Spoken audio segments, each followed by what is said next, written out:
آج کا جو امپورٹنٹ ٹاپک بعد میں شامل کیا گیا وہ سب ٹاپک نمبر 7 ہے، رمضان مبارک کے آخری 10 دن کے اعتکاف سے متعلق صحیح فقہی احکام و مسائل۔ اعتکاف کا ٹاپک ایسا ہے کہ اس پہ آپ کو عموماً فقہی احکام و مسائل کے حوالے سے زیادہ تر جعلی باتیں عوام میں جو مشہور ہیں وہ ملتی ہیں، اور صحیح الاسناد احادیث کی روشنی میں بہت کم اس کے اوپر کام کیا گیا ہے، لہٰذا میں نے ارادہ کیا کہ اس ٹاپک کو بھی ایک انٹلیکچوئل طریقے سے ریکارڈ کروا دیا جائے۔ بھائیو، عربی زبان میں اعتکاف کہتے ہیں چمٹ جانے کو، یا سمجھ لیں دھرنا دینے کو۔ یہ پاکستان والا دھرنا نہیں ہے، اللہ کی بارگاہ میں دھرنا دینا۔ اور شرعی اصطلاح میں اللہ تعالی کی رضا کی خاطر رمضان مبارک کے آخری 10 دن میں مسجد کے اندر چمٹ جانا، اللہ کے حضور اس سے مغفرت کے طلب کے لیے اور اس کی بخشش کی امید پر بیٹھ جانا اور اپنے دنیاوی معاملات کو چھوڑ دینا، یہ سنت اعتکاف کہلاتا ہے۔ آپ صلی اللہ علیہ وآلہ وسلم سے 30 دن کا اعتکاف بھی ثابت ہے، 20 دن کا اعتکاف بھی ثابت ہے، اور 10 دن کا اعتکاف سنت متواتر ہے، یعنی وہ کنٹینیو سنت ہے جو آپ صلی اللہ علیہ وآلہ وسلم نے کبھی پوری زندگی نہیں چھوڑی۔ ہمیشہ کم از کم 10 دن کا اعتکاف آپ صلی اللہ علیہ وآلہ وسلم نے رمضان مبارک کے آخری عشرے میں ضرور بالضرور کیا ہے، الحمدللہ۔ اعتکاف کا جو واحد مقصد ہے وہ شب قدر کی تلاش ہے، اور شب قدر کی تلاش سے مراد کیا ہے؟ یہ نہیں ہے کہ وہ رات کے وقت کوئی عجیب و غریب چیزیں نظر آئیں گی۔ میں اس حوالے سے بڑا ڈیٹیل لیکچر ریکارڈ کروا چکا ہوں، مسئلہ نمبر نیو 44 کے عنوان سے اہل سنت پاک.com پر شب برات اور شب قدر سے متعلق صحیح فقہی احکام و مسائل۔ جسے شوق ہو تو وہ دیکھ سکتا ہے۔ آج میں اس ٹاپک کو سکپ کروں گا۔ بھائیو، سورۃ البقرہ کی آیت نمبر 125 میں اللہ تعالیٰ نے اپنے 2 محبوب پیغمبروں سیدنا ابراہیم علی نبینا وعلیہ الصلوۃ والسلام اور سیدنا اسماعیل علی نبینا وعلیہ الصلوۃ والسلام کو صراحتاً حکم فرمایا۔ اعوذ باللہ من الشیطان الرجیم، بسم اللہ الرحمن الرحیم۔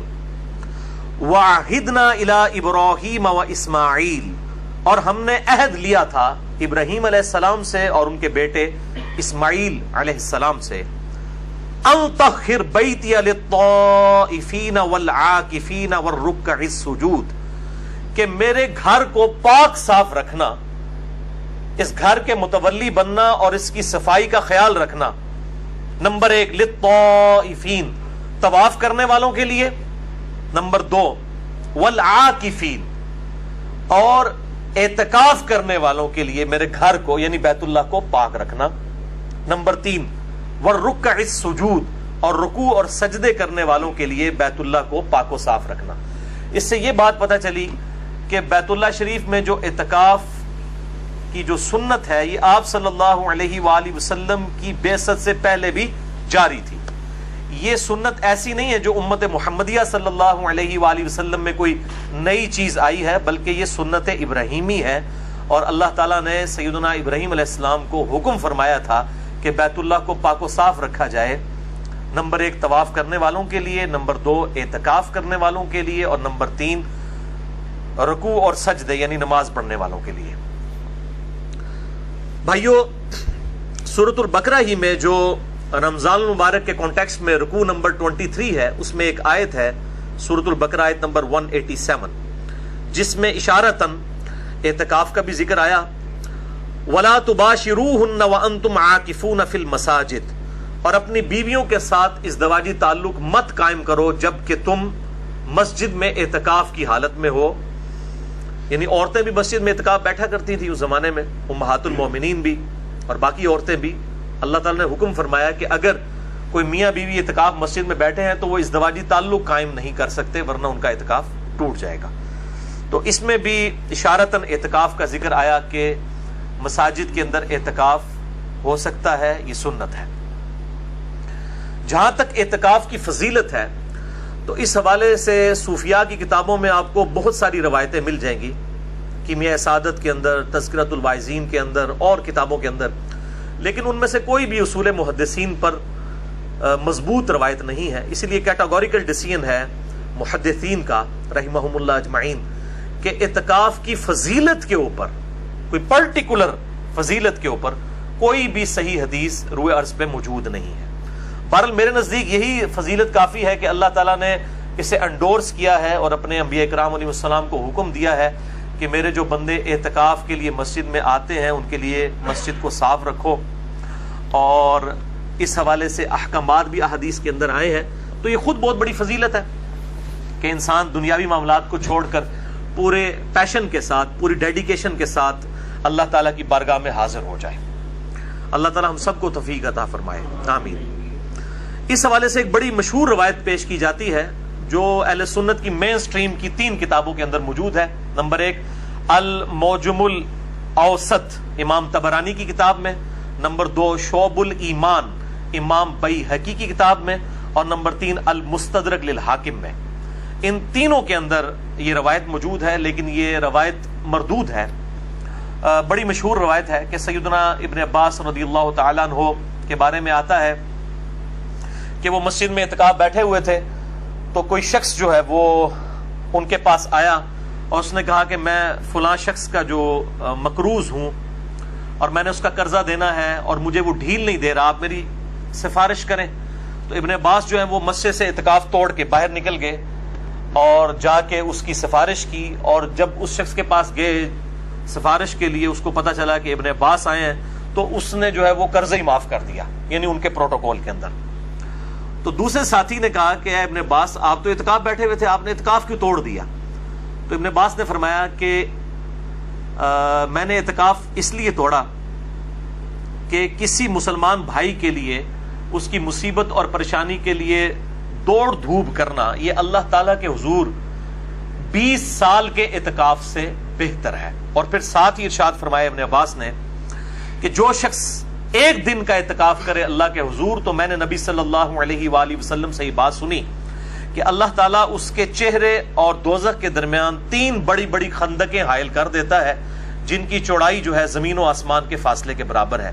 یہ وہ روایت ہے جو بڑی مشہور ہے، لیکن یہ بالکل جعلی بلکہ جھوٹی روایت ہے، کیونکہ اس کے دونوں جو طرق ہیں دونوں میں ایک جھوٹے راوی، متروک راوی موجود ہیں. جو طبرانی کی سند ہے اس کے اندر بشر بن سلم جو ہے وہ متروک راوی ہیں جن سے حدیثیں لینا محدثین نے چھوڑ دیں.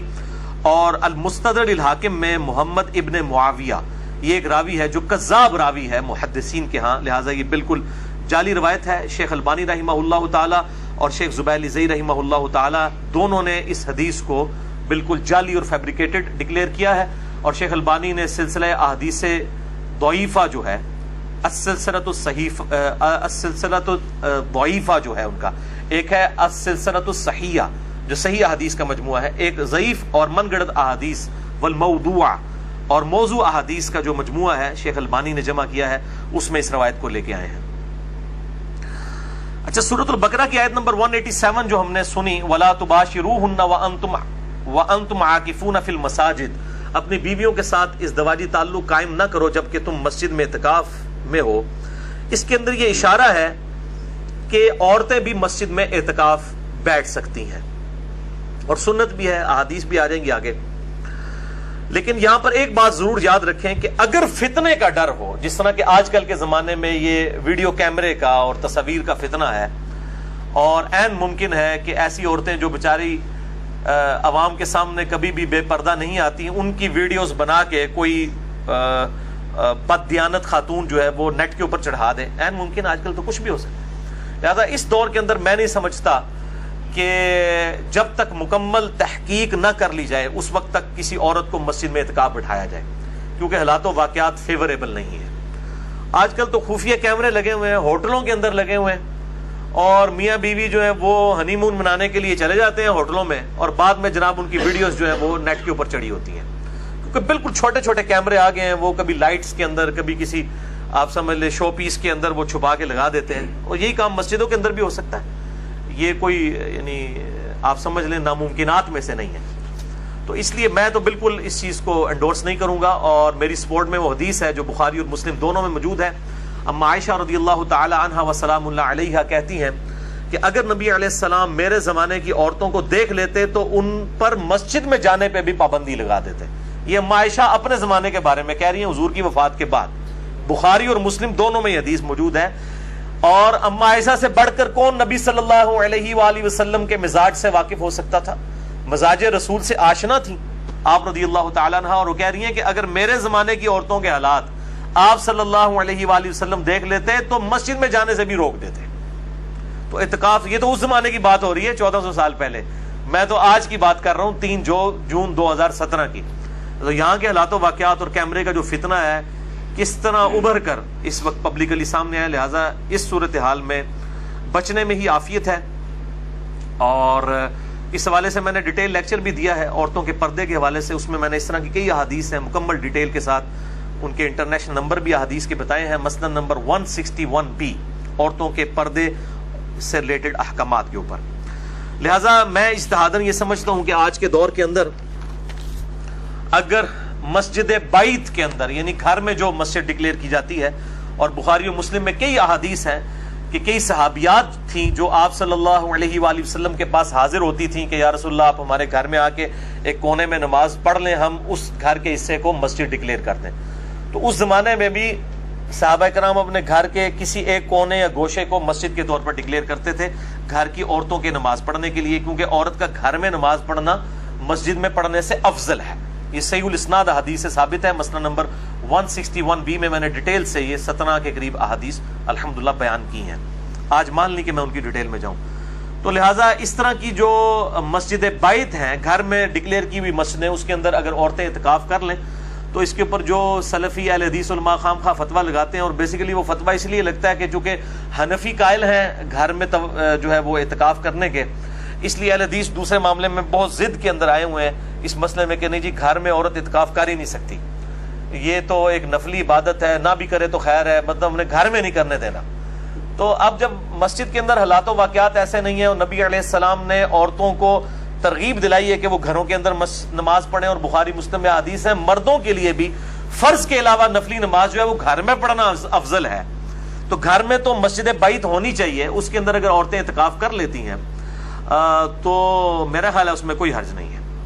بلکہ میں تو اس سے بھی ایک سٹیپ آگے جاؤں گا کہ جو میرے جیسے مرد ہیں جن کے لیے مسجد میں اعتکاف کرنا مشکل ہے، یعنی میں کسی مسجد میں چلا جاؤں تو میرے لیے بہت بڑا فتنہ بن جاتا ہے، اتنے لوگ ملنے کے لیے آ جاتے ہیں اور ملاقاتوں کا سلسلہ شروع ہو جاتا ہے، حتیٰ کہ مسجد کمیٹی اور مسجد کی جو انتظامیہ اور مسجد کے جو امام اور خطباء حضرات وہ خام خواہ میرے خلاف ہو جاتے ہیں۔ یہ تو اللہ تعالیٰ کسی کے دل میں کسی کی محبت ڈال دینا، یعنی میں کہیں پہ بھی چلا جاؤں پورے پاکستان کے اندر جہاں پہ بھی انٹرنیٹ ہے تو لوگ جانتے ہوتے ہیں الحمدللہ۔ لہٰذا میں تو اب کئی سال ہو گئے کہ میں تو اعتکاف کی ایک سنت سے ہی محروم ہو چکا ہوں، حالانکہ میں الحمدللہ کوئی سال نہیں جانے دیتا تھا، 1996 سے لے کے 2008 تک میں مسلسل اعتکاف بیٹھتا تھا، لیکن اس کے بعد جب سے یہ پبلک فگر بننے والا مسئلہ شروع ہوا اور دعوت و تبلیغ سے یہ کام پھیلنا شروع ہوا، اب تو یہ حالت ہے میں اعتکاف میں کسی کو ملنے کے لیے چلا جاؤں تو مسجد کی انتظامیہ میں جو ہے نا وہ کھلبلی مچ جاتی ہے، اتنے لوگ آ جاتے ہیں ملنے کے لیے، یعنی پھر تو کوئی خطیب سے تو مسئلہ پوچھتے ہی نہیں، سارے لوگ میرے پاس آ جاتے ہیں۔ بلکہ میرے لیے تو بڑا مشکل ہو گیا، کسی اڈے کے اوپر چلا جاؤں، پبلک ٹرانسپورٹ میں یہ سفر کرتا ہوں، اپنے پاس تو ایک موٹر بائک ہے میرے پاس صرف، تو مطلب بڑا مشکل ہو جاتا ہے میرے لیے مینج کرنا، اور پھر مسجد میں 10 دن کے لیے کہیں بیٹھ جاؤں تو یہ تو مولوی میرا جو ہے کچھ عمر نکال کے تو وہاں سے تو میرا جو ہے وہ جنازہ ہی اٹھے گا، تو بڑا مشکل ہو گیا۔ تو اس طرح کے مرد جن کے لیے اس طرح کی صورتحال بن جائے وہ بھی پھر گھروں کے اندر ہی اعتکاف کریں، اگر انہوں نے اصل مقصد تو یہ ہے کہ آپ نے کنسنٹریشن کے ساتھ اپنا وقت اللہ کے لیے دینا ہے۔ واللہ اعلم۔ میرے بھائیو، اعتکاف دنیا کی کسی بھی مسجد میں ہو سکتا ہے، چاہے وہ جامع مسجد ہو یا غیر جامع مسجد ہو۔ اب غیر جامع مسجد ہوگی تو پھر جمعہ پڑھنے کے لیے معتکف جو ہے وہ نکل کر دوسری مسجد میں آئے گا اور پھر فوراً واپس بھی آ جائے گا۔ یہ جو میں بول رہا ہوں کہ کسی بھی مسجد میں اعتکاف ہو سکتا ہے، یہ بھی بہت بڑا ایشو ہے، کیونکہ شیخ البانی رحمہ اللہ تعالی، اللہ تعالیٰ ان کی غلطیاں معاف کرے، انہوں نے یہ فتویٰ دیا تھا کہ 3 مسجدوں کے علاوہ اعتکاف کسی مسجد میں کرنا حرام ہے، اور ایک جعلی روایت تھی جس کو انہوں نے صحیح سمجھا اور اس کے اوپر ایک پوری ڈاکٹرائن کھڑی کر دی۔ وہ روایت السنن الکبریٰ امام بیہقی کی کتاب میں ہے، اور اس کے الفاظ یہ ہیں کہ آپ صلی اللہ علیہ وآلہ وسلم نے فرمایا 3 مساجد کے علاوہ کسی مسجد میں اعتکاف مت کرو۔ نمبر 1 مسجد الحرام یعنی خانہ کعبہ شریف، نمبر 2 مسجد نبوی، اور نمبر 3 بیت المقدس یعنی مسجد اقصی۔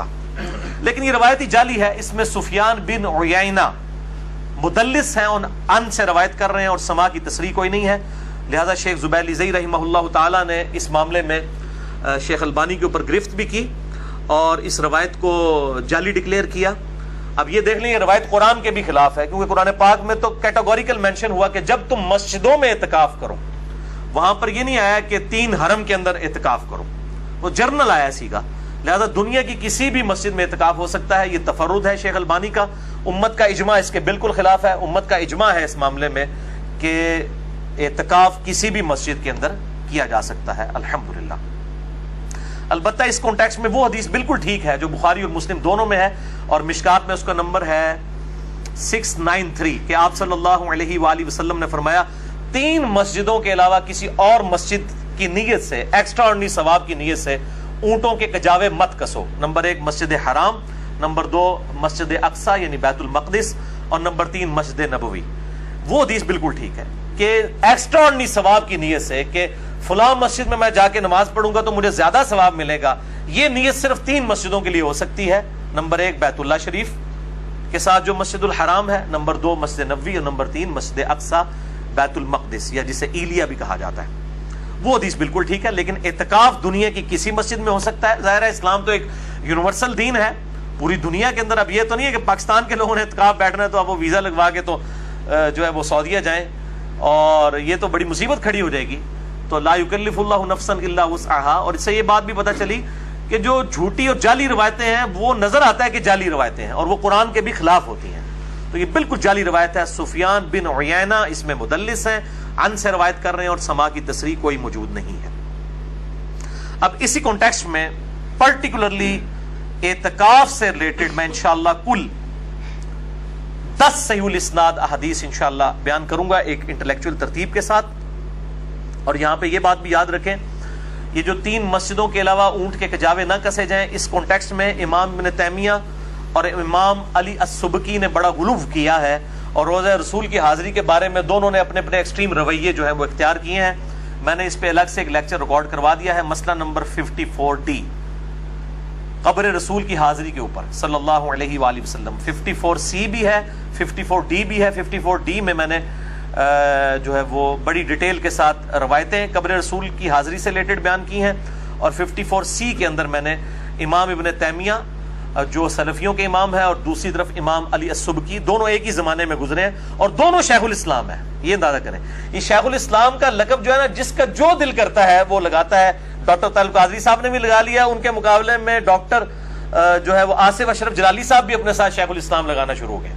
یہ شیخ الاسلام یا شیخ الاسلام یہ لقب جو ہے یہ بڑا سستا ہو گیا، تو وہاں پہ ایک ہی زمانے میں 2 امام ہیں، وہ دونوں شیخ الاسلام امام ابن تیمیہ ہیں اور شیخ الاسلام امام علی السبکی ہیں، دونوں ایک ہی زمانے کے ہیں، ایک صوفیوں کے امام ہیں ایک سلفیوں کے۔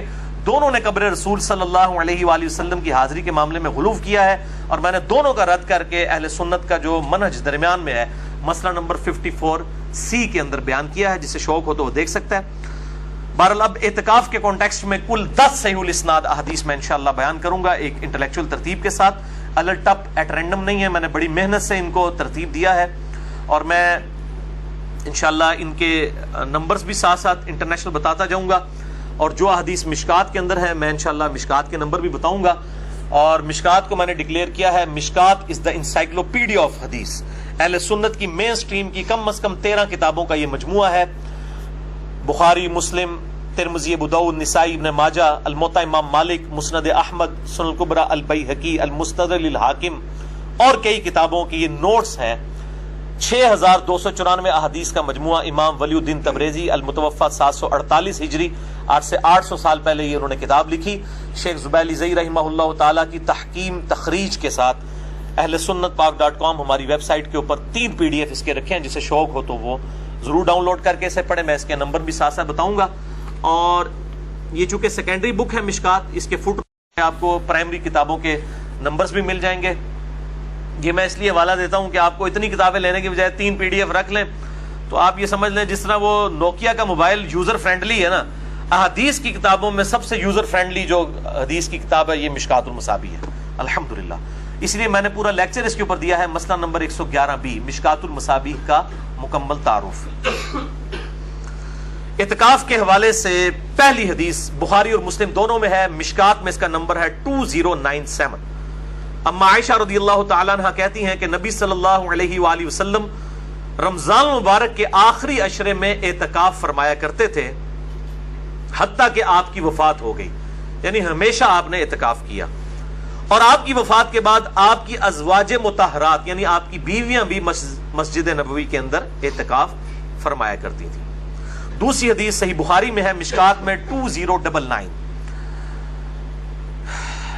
کہ نبی صلی اللہ علیہ وآلہ وسلم کو ہر سال 1 مرتبہ قرآن کا دورہ کروایا جاتا تھا، لیکن جس سال آپ صلی اللہ علیہ وآلہ وسلم کی وفات ہوئی اس سال سیدنا ابو ہریرہ کہتے ہیں کہ آپ صلی اللہ علیہ وآلہ وسلم کو 2 دفعہ دورہ کروایا گیا، یعنی حضرت جبرائیل سامنے بیٹھ کے قرآن سنا کرتے تھے. 2 دفعہ دورہ کروایا گیا اور آپ صلی اللہ علیہ وآلہ وسلم ہر سال 10 دن کا اعتکاف فرمایا کرتے تھے رمضان مبارک میں، لیکن جس سال آپ کی وفات ہوئی اس سال آپ نے 20 دن کا اعتکاف فرمایا. تیسری حدیث جامعہ ترمذی، سنن ابی داؤد، سنن ابن ماجہ میں ہے، مشکات میں 2102. انس بن مالک کہتے ہیں کہ نبی صلی اللہ علیہ وآلہ وسلم ہر سال رمضان مبارک کے آخری عشرے میں 10 دن کا اعتکاف فرمایا کرتے تھے. 1 مرتبہ نہ کر سکے تو اگلی مرتبہ آپ صلی اللہ علیہ وآلہ وسلم نے 20 دن کا اعتکاف کیا، یعنی 1 سال آپ کا اعتکاف چھوٹ گیا تو آپ صلی اللہ علیہ وآلہ وسلم نے اگلے رمضان میں پھر 20 دن کا اعتکاف کیا، یعنی وہ اپنا 10 دن والا. اور یہ 20 دن والا وہی اعتکاف تھا جس اعتکاف کے بعد آپ صلی اللہ علیہ وآلہ وسلم دنیا سے رخصت ہو گئے. اور وہ جو اعتکاف چھوٹا اس کی وجہ کیا تھی وہ وجہ بھی سن لیں. وہ چوتھی حدیث ہے صحیح بخاری میں، یہ مشکات میں نہیں ہے لیکن بخاری میں 2033 ہے. اما عائشہ کہتی ہیں رضی اللہ تعالی عنہا کہ آپ صلی اللہ علیہ وآلہ وسلم جب اعتکاف کے لیے بیٹھنے کا ارادہ کیا رمضان مبارک میں تو میں نے آپ صلی اللہ علیہ وآلہ وسلم کے لیے خیمہ لگا دیا. بہتر یہی ہے کہ خیمہ لگا ہو، اگر خیمہ نہ بھی ہو تب بھی ٹھیک ہے. جس طرح مسجد نبوی میں یا بیت اللہ شریف میں ہزاروں لوگ اعتکاف بیٹھتے ہیں، اگر خیمے لگ جائیں تو پھر لوگ کیسے وہاں پہ مینج کر سکیں گے نماز کو؟ تو خیمہ لگانا وہاں ضروری نہیں، لیکن بہتر ہے، سنت ہے، پرائیویسی بھی قائم رہتی ہے. ظاہر ہے کہ رات کے وقت پھر سونا بھی ہوتا ہے، آرام بھی کرنا ہوتا ہے، تو بہتر یہ کہ خیمے کا اہتمام ہونا چاہیے. بہرحال اما عائشہ کہتی ہیں کہ خیمہ لگا دیا. پھر سیدہ حفصہ آئیں حضور کی بیوی، انہوں نے اما عائشہ سے کہا کہ میں بھی چاہتی ہوں کہ میں بھی نبی صلی اللہ علیہ وآلہ وسلم کے ساتھ اعتکاف بیٹھوں. تو سیدہ عائشہ نے اجازت دے دی، انہوں نے بھی اپنا خیمہ لگا لیا. اس کے بعد سیدہ زینب آئیں حضور کی ایک اور بیوی، انہوں نے بھی خیمہ لگا لیا. پھر آپ صلی اللہ علیہ وآلہ وسلم مسجد نبوی میں جب داخل ہوئے تو دیکھا کہ اتنے سارے خیمے لگے ہیں. بتایا گیا کہ یہ آپ کی یہ اس بیوی کا ہے، یہ دوسری بیوی کا ہے، یہ تیسری بیوی کا ہے. تو آپ صلی اللہ علیہ وآلہ وسلم جلال میں آئے اور آپ نے فرمایا کہ یہ جو خیمے جتنے لگے ہوئے ہیں تم کیا سمجھتے ہو کہ یہ خیمے ثواب کے لیے کھڑے کیے گئے ہیں؟ اللہ اکبر. یہ ہے کمٹمنٹ ٹو گاڈ. یعنی نبی علیہ السلام نے کہا کہ یہ تو سارے میرے چکر میں ہیں، یعنی میری بیویاں میرا قرب حاصل کرنا چاہتی ہیں، اس لیے انہوں نے خیمہ لگا لیا ضد کے اندر. یہ اللہ کے لیے خیمے نہیں لگے ہوئے. اور آپ صلی اللہ علیہ وآلہ وسلم نے فرمایا کہ یہ سارے خیمے اکھاڑو، حتیٰ کہ اپنا خیمہ بھی اکھڑوا دیا. اور آپ نے اعتکاف ہی نہیں کیا اس سال. پھر شوال کا مہینہ جب اگلا عید والا مہینہ آیا اس میں آپ نے 10 دن کا اعتکاف کیا، اور رمضان کا یہ جو اعتکاف چھوٹ گیا تھا یہ آپ نے پھر اگلے سال 20 دن کا اعتکاف کیا. اور پھر اس سے اگلے سال آپ صلی اللہ علیہ وآلہ وسلم کو اعتکاف نصیب نہیں ہوا، اس سے پہلے ہی آپ صلی اللہ علیہ وآلہ وسلم دنیا سے رحلت فرما گئے. تو اس سے آپ اندازہ کریں کہ اعتکاف کا مقصد اللہ تعالیٰ کی رضا جوئی ہونا چاہیے. حضور کی بیویاں اگر حضور کا قرب حاصل کرنے کے لیے صلی اللہ علیہ وآلہ وسلم، جو خود ایک ثواب کا کام ہے، خیمے لگائیں تو آپ صلی اللہ علیہ وآلہ وسلم اس کو بھی اکھڑوا رہے ہیں کہ اللہ از دا ٹاپ پرائورٹی، اللہ ترجیح اول ہونا چاہیے. تو اب اس میں ہی امپلائڈ ہے کہ جو لوگ گھر کے کاموں سے بچنے کے لیے اور مسجد کا راشن جو ہے وہ ہڑپ کرنے کی خاطر اور سمارٹ فون کے اوپر چیٹنگ کرنے کی خاطر مسجد میں اعتکاف بیٹھتے ہیں تو ان کا اعتکاف کیا ہوگا؟ وہ کس کو دھوکہ دے رہے ہیں؟ اللہ کو تو پتہ ہے کس نیت سے وہ بیٹھے ہوئے ہیں. لہٰذا اعتکاف میں جو بھی شخص بیٹھے تو گپ شپ کے لیے نہ بیٹھے, نہ وہ اسمارٹ فون لے کے تو اس کے اوپر ہی ہمیشہ چڑھا رہے. ٹھیک ہے, وہ کبھی ضرورت کے تحت کوئی چیز استعمال کرنی پڑتی ہے, وہ ایک الگ چیز ہے, لیکن میں نے دیکھا ہے جن لوگوں کے پاس یہ فون ہے الحمدللہ, میں نے تو اپنے آپ کو اس فتنے سے تاحال محفوظ رکھا ہوا, انشاءاللہ آئندہ بھی ارادہ ہے, تو وہ اس فتنے کا پھر شکار ہو جاتے ہیں. وہ ہر وقت پھر اسمارٹ فون کے اوپر ہی رہتے ہیں, اور مسجد کا اعتکاف بھی وہ گپ شپ میں گزرتا ہے. اور پھر یہ ایک پہلو ہے اس اعتکاف کا, اس کے ساتھ کئی اور ڈینجرس پہلو جو مسجد کے اندر اعتکاف کے حوالے سے جڑے ہوئے ہیں وہ بہت خطرناک ہے. مطلب میں نے خود اعتکاف کئی دفعہ کروایا 1999 میں. آج آپ دیکھ لیں 3 جون 2017 ہے, تو میں آج سے 18 سال پہلے کی بات کر رہا ہوں. میں نے باقاعدہ یعنی ایک بہت بڑے لیول کا اعتکاف جس میں کم از کم 400-500 لوگ بیٹھے ہوئے تھے. اس وقت میں دعوت اسلامی میں تھا, سبز پگڑی باندھا کرتا تھا. تو یہ ہمارے جیلم شہر کے اندر ہی 1999 کا اعتکاف میں نے خود مینج کروایا ہے. اور کس طرح مصیبت ہمارے لیے بن گئی تھی, خصوصاً یہ جو چھوٹے بچے اعتکاف میں بیٹھے ہوتے ہیں, اور وہاں پہ بھی جو لوگ بدنیتی کے ساتھ مسجد میں بیٹھے ہوتے ہیں وہ عجیب و غریب قسم کی پھر حرکتیں کرتے ہیں بچوں کے ساتھ. حتیٰ کہ یہ صورتحال ہو گئی تھی کہ ہم رات کے وقت لائٹیں آن کر کے سلاتے تھے سب کو. یعنی 400-500 بندہ مسجد میں سویا ہوا ہے, مسجد میں, اور ہمیں یہ ڈر ہے کہ ان لوگوں کے فتنے سے بچوں کو بچایا جائے, تو لائٹیں آن کر کے رات کے وقت سلایا جاتا تھا. اور یہ میں مطلب ایک کسی خاص مکتب فکر کی نہیں بات کر رہا, تمام طرف یہی حال ہے الا ماشاء اللہ. اور باقی مطلب جو ہے وہ اعتکاف بیٹھ کے بھی لوگ, یعنی اگر ان سے پوچھیں کہ وہ قسم اٹھا کے کہیں کہ انہوں نے 10 دن کے اندر 5 کی 5 نمازیں تکبیر اولیٰ سے پڑھی ہوں, تو آپ کو حیرانگی ہوگی کہ معتکف جو حضرات ہیں انہوں نے بھی نہیں پڑھی ہوں گی 5 کی 5 نمازیں تکبیر اولیٰ سے مسجد کی پہلی صف میں. اعتکاف والے بھی اگر مسجد کی پہلی صف میں تکبیر اولیٰ سے نماز نہ پڑھیں تو پھر باقی کس سے آپ امید کر سکتے ہیں کہ وہ باہر سے آ کے تو پہلی صف میں نماز پڑھے گا, جس کو کام ہی کوئی نہیں سوائے نماز پڑھنے کے. ان کی حالت ہے.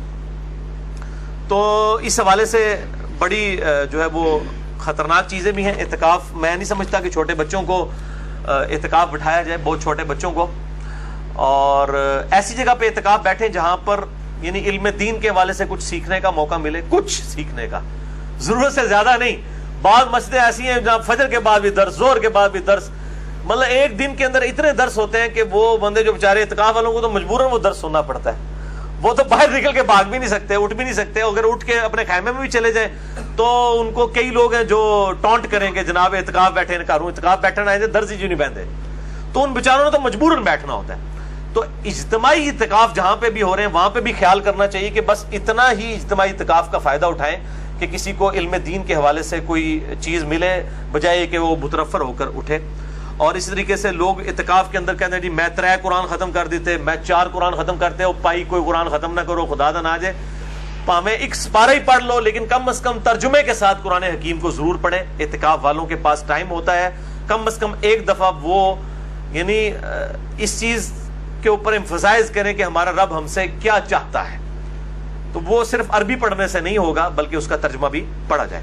اسی طریقے سے صلاۃ و تسبیح کا بھی اہتمام کیا جائے, اور انڈیویجول لیول کے اوپر کریں. باقی اگر کوئی جماعت کے ساتھ بھی اعتکاف والے بغیر اعلان کے جماعت قائم بھی کر لیں نفلی نماز کی, بخاری مسلم میں ثابت ہے نفل کی بھی جماعت ہو سکتی ہے, اعلانیہ نہ ہو. یعنی وہ اس طرح اشتہار لگے ہوتے ہیں فلاں مسجد میں اعتکاف کی جماعت اتنے بجے ہوگی صلاۃ و تسبیح کی, وہ غلط ہے. باقی اعتکاف والے اگر جماعت کروا لیتے ہیں نفلی نماز کی تو بخاری مسلم میں ثابت ہے آپ صلی اللہ علیہ وآلہ وسلم نے نفلی نمازوں کی بھی جماعت کرائی ہے. بلکہ خود قیام اللیل جو تراویح ہے جسے ہم کہتے ہیں عرف عام میں, یہ بھی تو نفلی نماز کی جماعت ہے. تو یہ درست ہے. میں اس حوالے سے کافی دفعہ گفتگو کر چکا ہوں کوسچن آنسر سیشن مسئلہ نمبر 110 A-B-C-D-E-F کے اندر الحمدللہ. 5ویں حدیث بھی بخاری اور مسلم دونوں میں ہے, مشکات میں 2104 کہ نبی صلی اللہ علیہ وآلہ وسلم جب اعتکاف کا ارادہ فرماتے تو فجر کی نماز پڑھ کے خیمے میں داخل ہوتے تھے 20 رمضان مبارک کو. لیٹ سے لیٹ بھی آپ 20 رمضان کی مغرب سے پہلے پہلے, غروب آفتاب سے پہلے پہلے مسجد میں جا سکتے ہیں. لیکن بہتر یہی ہے کہ 20 رمضان مبارک کو صبح کے وقت, یہ میں 21 رمضان کی بات نہیں کر رہا, 20 کی, جس کی شام کو لوگ دوڑ دوڑ کے پہنچ رہے ہوتے ہیں, اسی کی فجر کے وقت افضل یہی ہے کہ خیمے میں آپ داخل ہو جائیں.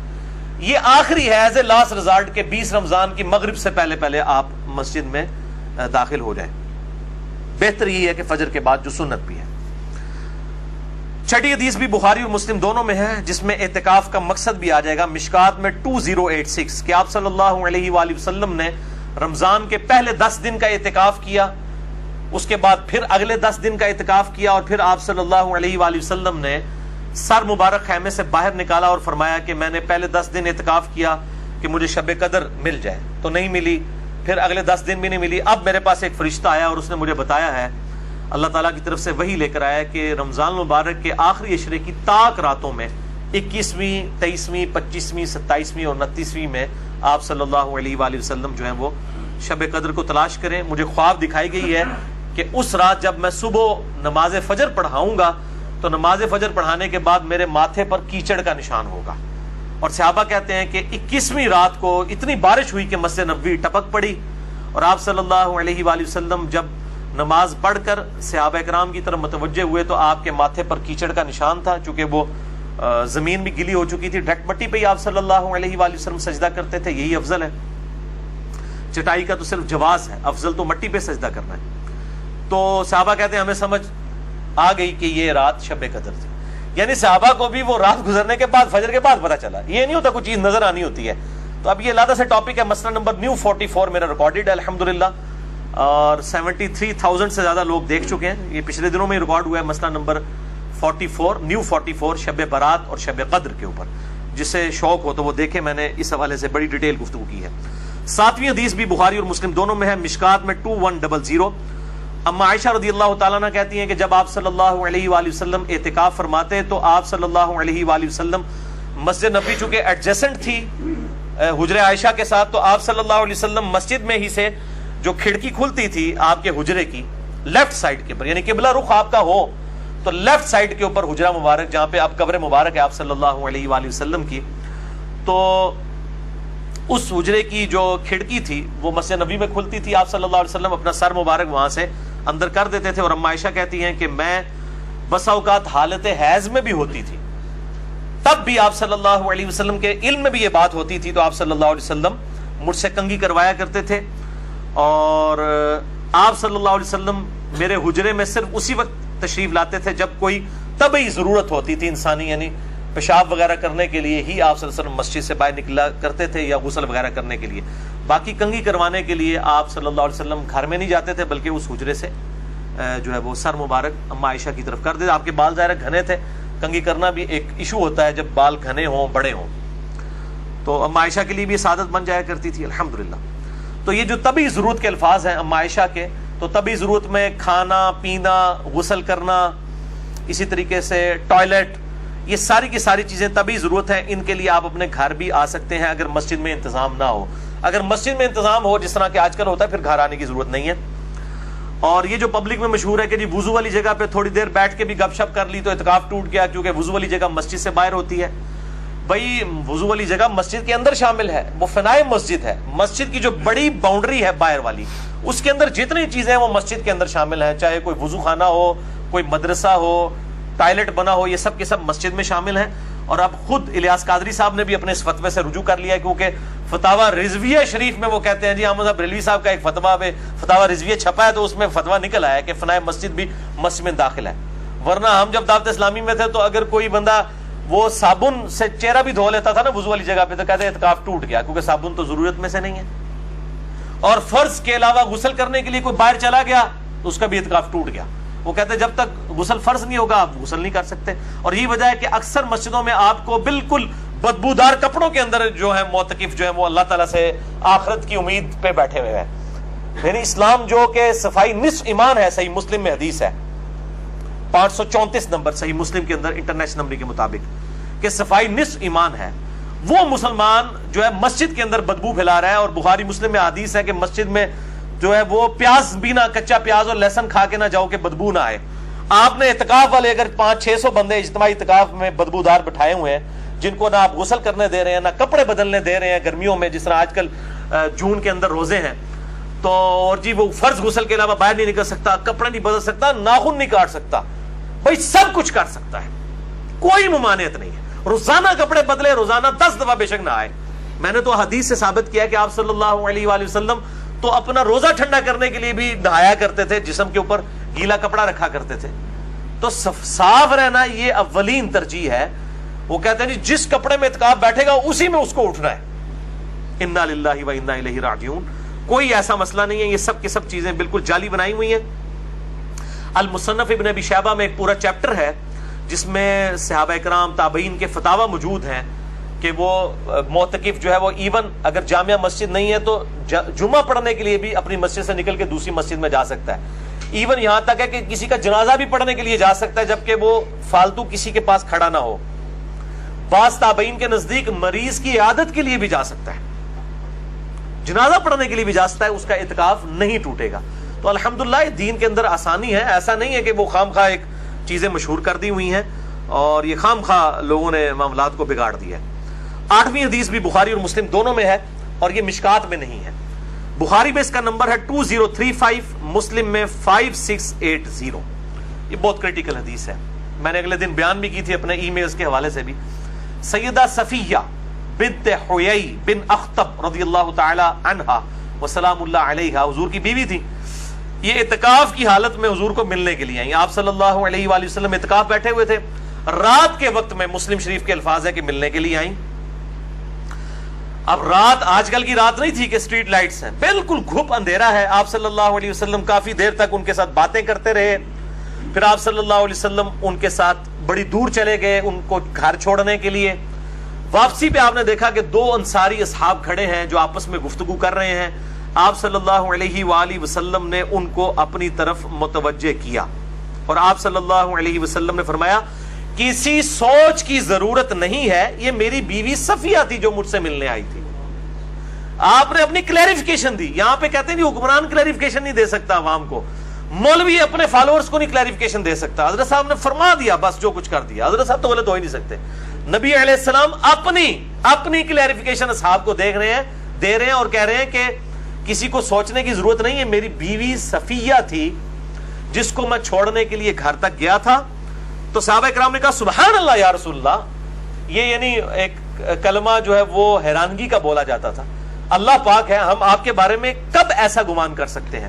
تو آپ صلی اللہ علیہ وآلہ وسلم نے فرمایا بے شک شیطان خون کی طرح بدن میں دوڑتا ہے, مجھے خطرہ ہوا کہ تمہیں بدگمانی میں نہ ڈال دے. لیڈر کی یہ ذمہ داری ہے کہ اپنی طرف سے کلیریفیکیشن دے. میں نے بھی اپنی کلیریفیکیشن کے اوپر 4 لیکچر دیے ہیں, مثلا number 124 A B C D. اس وقت کئی لوگ کہہ رہے تھے کیا ضرورت ہے بھئی, یہ سنت ہے اپنی کلیریفیکیشن دینا. پھر ہر نٹی گٹی کی نہیں دینی ہوتی, موٹی موٹی کلیریفیکیشن دے دی جائیں تو صورتحال بالکل کلیئر ہو جاتی ہے کہ کیا حق ہے اور کیا باطل ہے. 9ویں حدیث سنن ابن ماجہ میں ہے, مشکات میں 2107. نبی صلی اللہ علیہ وآلہ وسلم جب اعتکاف فرماتے تو توبہ کے ستون کے پیچھے آپ علیہ السلام کے لیے بستر بچھا دیا جاتا یا چارپائی لگا دی جاتی. یہ توبہ کا ستون آج بھی مسجد نبوی میں موجود ہے جسے استوانۃ التوبہ کہتے ہیں. ایک صحابی نے اپنے آپ کو مسجد نبوی کے ستون کے ساتھ باندھ لیا تھا پروٹیسٹ کرتے ہوئے کہ جب تک میری توبہ قبول نہیں ہوگی اللہ تعالیٰ وحی کے ذریعے نبی علیہ السلام کو نہیں بتائے گا. تو میں نے تو یہ یہاں پہ دھرنا دیا ہوا ہے اور پھر اللہ تعالیٰ کی طرف سے وحی نازل ہوئی. وہ آج بھی ستون التوبہ کے نام سے مشہور ہے. مسجد نبی کے کچھ ستون آپ کو علیحدہ سے جو سبز جالیاں ہیں ان کی طرف نظر آئیں گے. ایک تو سنہری جالیاں ہیں وہ قبلہ رخ کی طرف ہے, ایک لیفٹ کے اوپر جو ہے وہ آپ قبلے کی طرف آپ کا چہرہ ہو تو محراب جو نبی صلی اللہ علیہ وسلم کا محراب ہوا کرتا تھا وہ اب تو انہوں نے بیچ میں لیا ہوا ہے, مسجد میں 4-5 صفیں آگے شفٹ ہو چکے ہیں بلکہ اس سے بھی زیادہ. لیفٹ سائڈ کے اوپر جو ہے گرین کلر کی جالیاں ہیں ان کے پاس آپ کو علیحدہ سے جو ہے وہ ستون عائشہ بھی نظر آ جائے گا, ستون التوبہ بھی نظر آ جائے گا, مختلف ستون. تو وہاں پر آپ صلی اللہ علیہ وسلم کے لیے بستر بچھایا جاتا یا چارپائی لگائی جاتی. اس سے یہ بھی بات پتہ چلی کہ مسجد میں اعتکاف والا چارپائی بھی لگا سکتا ہے. بعض لوگ ہیں جن کو کمر کا ایشو ہوتا ہے, اب یہ اگر وہ بیچارے اپنی چارپائی اٹھا کے مسجد میں لے جائیں تو ہو سکتا ہے یہاں تو علماء اس کو بڑا معیوب سمجھے, شاید اس کو نکال ہی دیں کہ مسجد ہے کہ تو اتنے کے بیڈ لا لے اپنا آ کے, ہو سکتا ہے. تو یہ سنت ہے, چارپائی بھی لگائی جا سکتی ہے مسجد کے اندر, لیکن یہ نہیں ہے 500-600 بندہ اعتکاف بیٹھا ہے اور سب چارپائیاں اٹھا کے آ جائیں, نمازی تو پھر باہر ہو جائیں گے. یہ دیکھا جائے گا کہ مسجد کی اپنی صورتحال کیا ہے. تو ایسی مسجد کے اندر پھر اعتکاف میں بیٹھے اگر چارپائی والا جہاں پہ لوگ کم ہو تو چارپائی بھی لگائی جا سکتی ہے. آخری اور 10ویں حدیث صحیح بخاری اور مسلم میں دونوں میں ہے، مشکات میں 2101. سیدنا عمر کہتے ہیں رضی اللہ تعالیٰ عنہ، میں نے عرض کیا اللہ کے محبوب صلی اللہ علیہ وآلہ وسلم، میں نے زمانے جاہلیت میں ایک جو ہے وہ نظر منت مانی تھی کہ میں مسجد الحرام میں 1 دن اور 1 رات کا اعتکاف کروں گا. تو آپ صلی اللہ علیہ وآلہ وسلم نے فرمایا اپنی نظر پوری کرو. اس سے یہ بات پتہ چلی کہ جو آپ منت مانتے ہیں اعتکاف تو وہ پورا کرنا واجب ہے. دوسرا 1 دن کا اعتکاف بھی ہو سکتا ہے. یہ عموماً ہمارے نفلی اعتکاف ہوتے ہیں نا، 27ویں کو لوگ آگے بیٹھ جاتے ہیں 3 دن کا اعتکاف، تو لوگ کہہ رہے ہوتے ہیں نہیں جی اعتکاف تو 10 دن نہیں ہوتا ہے. بھائی پورا مہینہ بھی اعتکاف ثابت ہے. جو میں نے شب قدر والی حدیث بیان کی تھی بخاری اور مسلم کے کانٹیکسٹ میں کہ آپ صلی اللہ علیہ وآلہ وسلم نے جو ہے وہ پہلے 10 دن اعتکاف کیا، پھر اگلے 10 دن کیا، پھر اگلے 10 دن، تو پورا مہینے کا اعتکاف کیا آپ صلی اللہ علیہ وآلہ وسلم نے. پھر وفات والے سال آپ نے 20 دن کا اعتکاف کیا. تو 1 دن کا اعتکاف بھی ہو سکتا ہے، وہ نفلی اعتکاف ہوگا. اور منت والا اعتکاف تو واجب ہے، وہ ضرور پورا کرنا ہے. باقی جو یہ سنت اعتکاف ہے، اگر کسی کو مجبوراً توڑنا پڑ جائے کسی مجبوری کی وجہ سے، تو پھر اس کی قضا دینے کی ضرورت نہیں. اگر کوئی قضا دینا چاہتا ہے تو بعض محدثین کے ہاں، ائمہ کے ہاں ملتا ہے کہ 1 دن 1 رات کا اعتکاف کر لے اور اس میں روزہ بھی رکھ لے تو اس کی قضا بھی ہو جائے گی. بہرحال نفلی جو عبادت ہے اس کی قضا کی ضرورت نہیں ہوتی.